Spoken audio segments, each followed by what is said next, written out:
रूस के कामचटका में 600 साल बाद क्रशेनिकोव ज्वालामुखी में पहली बार विस्फोट हुआ। कामचटका के इमरजेंसी मंत्रालय ने रविवार को बताया कि 2 अगस्त को इस ज्वालामुखी में विस्फोट हुआ। मंत्रालय ने कहा 1856 मीटर ऊंचे क्रशेनिकोव ज्वालामुखी में विस्फोट के बाद 6000 मीटर की ऊंचाई तक राख का गुबार फैल गया।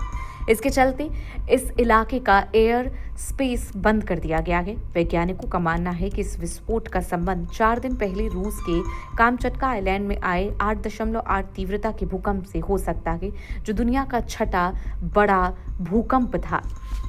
इससे पहले बुधवार को कामचटका का प्रायद्वीप पर स्थित क्लुचेवस्काया सोपका ज्वालामुखी में भी विस्फोट हुआ था।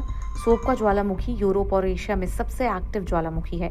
ये दोनों ज्वालामुखी विस्फोट रूस के जिस इलाके में हुए वो रिंग ऑफ फायर के पास मौजूद है। रिंग ऑफ फायर ऐसा इलाका है जहां कई कॉन्टिनेंटल के साथ ही ओशियनिक टेक्टोनिक प्लेट्स भी हैं। ये प्लेट्स आपस में टकराती हैं तो भूकंप आता है, सुनामी उठती है और ज्वालामुखी भी फटते हैं। दुनिया के 90% भूकंप इसी रिंग ऑफ फायर क्षेत्र में आते हैं। इस क्षेत्र में 40,000 किलोमीटर में ये पूरा फैला हुआ है। दुनिया में जितने सक्रिय ज्वालामुखी हैं उनमें से 75% इसी क्षेत्र में है। 15 देश इस रिंग ऑफ फायर की जद में हैं। कितने देश में है रिंग ऑफ फायर का असर? जापान, रूस, Philippines, Indonesia, New Zealand, Antarctica, Canada, America, Mexico, Guatemala, Costa Rica, Peru, इसके अलावा इक्वाडोर, चिली और बोलीविया।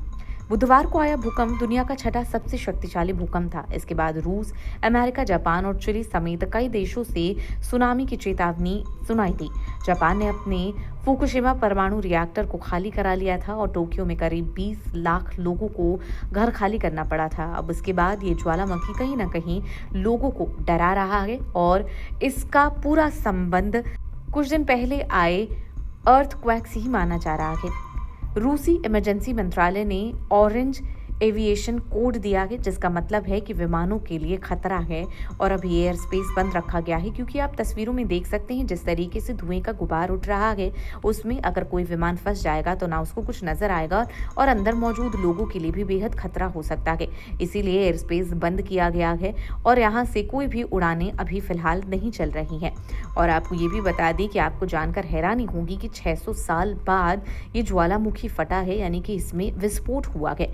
वैज्ञानिकों का सीधे तौर पर मानना है कि इस विस्फोट का संबंध 4 दिन पहले रूस के कामचटका आइलैंड में आए 8.8 तीव्रता के भूकंप से हो सकता है, जिसकी वजह से रूस में कई चीजों को नुकसान पहुंचा था और ये जो भूकंप है वो दुनिया का छठा सबसे बड़ा भूकंप जो है वो माना जा रहा था।